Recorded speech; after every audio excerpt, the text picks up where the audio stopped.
Okay, good morning, class, and let us take up. Okay,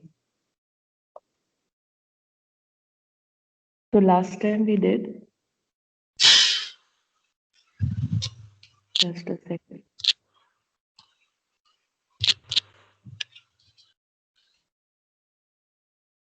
Last time we did the emergence of new states, okay, where we talked of how Awadh, Hyderabad, and Bengal were the prominent ones. Apart from this, there were various other people who were uprising, like the Marathas, the Sikhs, the Jats, the Rajputs. Now we will today go into the details of the old Mughal provinces. Now, earlier these old Mughal provinces were under Mughals, but gradually the generals, the ambassadors, the people in charge started taking power in their own hands. So one among them was Hyderabad. The founder of the Hyderabad state, Nizamul Mulk Asaf Jah, underline his name, Nizamul Mulk Asaf Jah, was one of the most powerful members in the court of Mughal Emperor Farrukhsiyar. He was entrusted with the governorship of Awadh and later given charge of the Deccan. He took advantage of the disturbance in the Deccan, gathered power in his hands, and actually became the ruler of that region. So you all should know that actually the state was under Nizam ul Mulk Asaf Jah. But then gradually, the in charge of Awadh, he was Farrukh Shiar, a man called Farrukh Shiar, underline his name. Since he was more able, there was continuous disturbance in the Deccan, so he took over the charge there. And gradually he started enforcing his powers and he gained the strength. He declared himself as the supreme power there. Okay, moving further, Asaf Jah brought skilled soldiers and administrators from North India. He appointed mansabdars and gave them jagirs. Hyderabad was constantly up in arms against the Marathas and independent Telugu warrior chiefs, Nayakas of the Plateau. So now Asaf Shah, who was the ruler of Hyderabad, Nizam actually, they had the people in higher position were called the Nizam, the highest position. Okay, so Nizam, Asaf Shah, he brought in skilled soldiers to fight back Farrukhsiyar, but this did not help. He appointed Mansabdars and gave them Jagirs also, yet he was not able to cope up. Then there were Marathas who were being a constant threat to him. The Marathas continuously attacked the province, and all this was to be fought by Asaf Jah.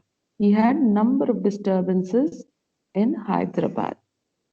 His own personal troops included 400 elephants and several thousand horse then.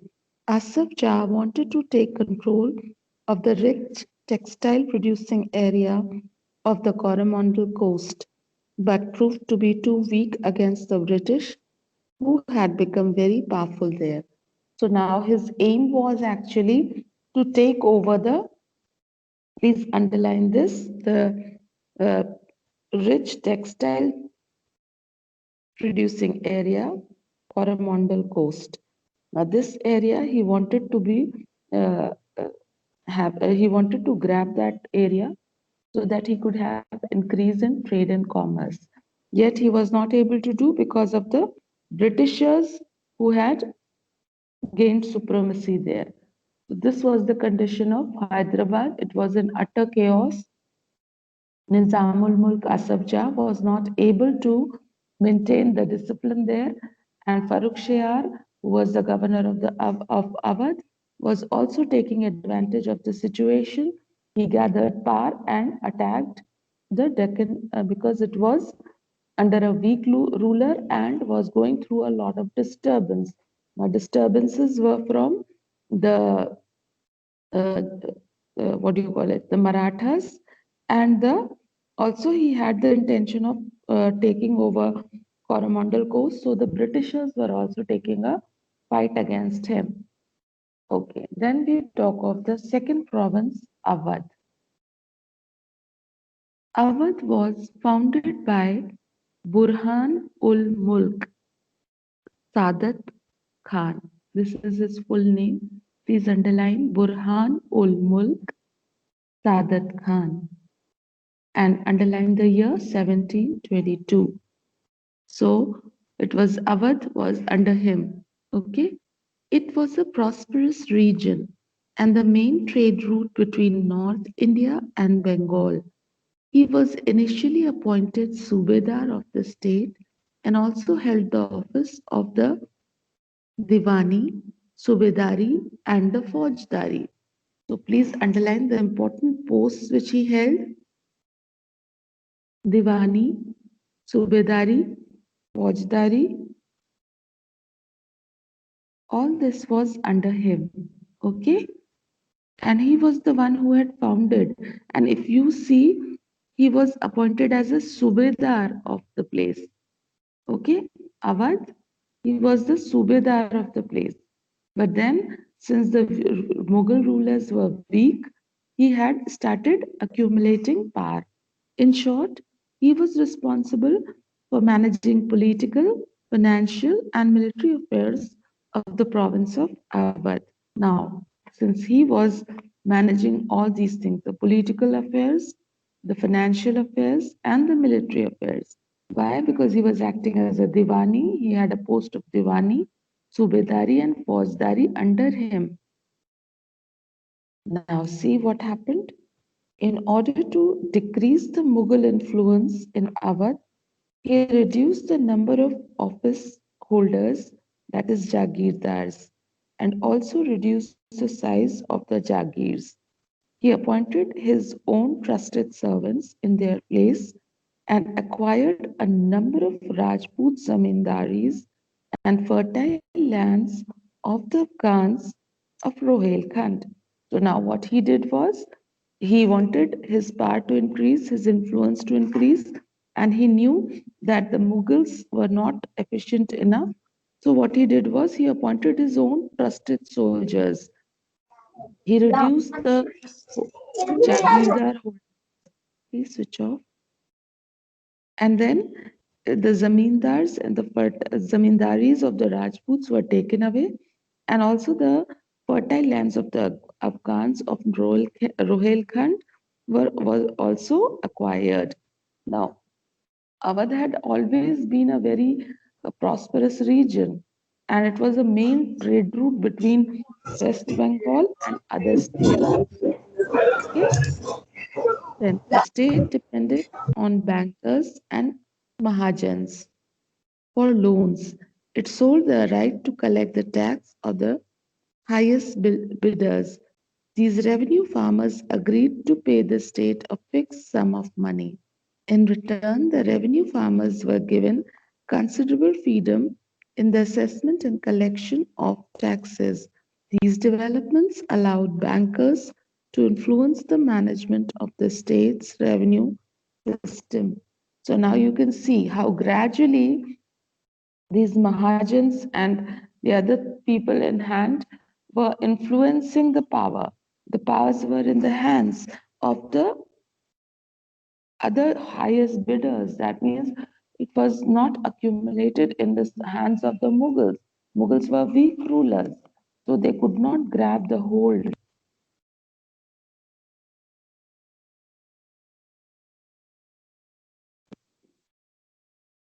Coming to the next one, Bengal. Sorry, Bengal. Murshid Quli Khan Just a second, kids. Mm.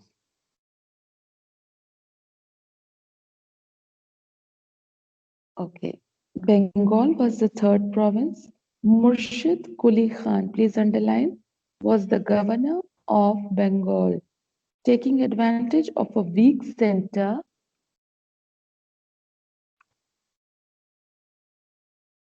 he began to rule independently and made Murshidabad his capital. So Murshid Khan, he was in charge of Bengal. Taking the advantage, he declared himself as the independent ruler and declared a capital for himself called Murshidabad. Okay, see the picture here. He formulated strict rules to collect revenue, and sometimes the zamindars had to borrow money from the bankers and moneylenders. Those who were unable to pay were forced to sell their land and property to the larger zamindars. During the reign of Ali Wardi Khan, that is 1740 to 1756, a close connection between the state and the bankers was evident in Bengal. During his rule, the banking house of Jagat Seth became very prosperous. So now there were loans, borrowing of money from money lenders and bankers. So bankers had turned out to be very powerful ones. They came out with good connections. They were all in all. So Ali Wardi Khan, who was in charge of that region, was not given that much of power. Okay, uh, and you could see that very clearly that the bankers were very prominent in the region at that time. Three common features existing among the states of Hyderabad, Awadh, and Bengal. First, many of the large estates were established by Mughal nobles. They were highly suspicious of the administrative system that had been inherited, particularly the Jagirdari system. Now they are telling you that firstly, what was common among Hyderabad, Awadh, and Bengal was that they were larger states, and Mughals were always suspicious about their administrative systems, and that was true also because all the three states were trying to grab over the power.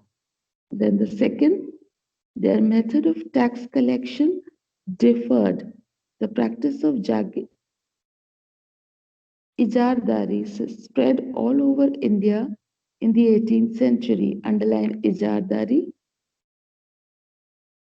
And now this another system of revenue collection came into being, where in spite of collecting jagirs, whoever was lesser powerful was asked to take loans and was asked to give over his jagir to the higher one. Okay. Then thirdly, all these regional states had very good relations with bankers and merchants. So all the three states, they were more involved with bankers and people having money than following the rightful ways. Why? Because they knew the people with money could take over the big jagirdars and could secure money for them. Now, these people lent money to revenue farmers, received land as security, and collected taxes through their own agents. So now see these small pockets of rulers. These bankers and revenue dealers were turning into big, what do you call it? They were having great hold over the people.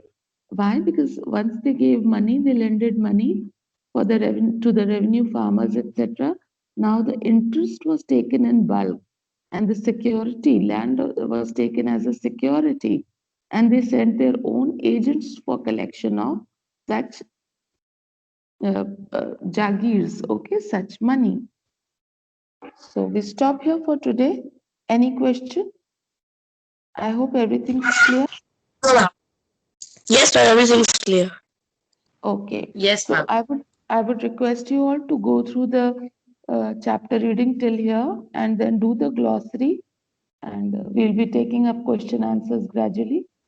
Thank you, class.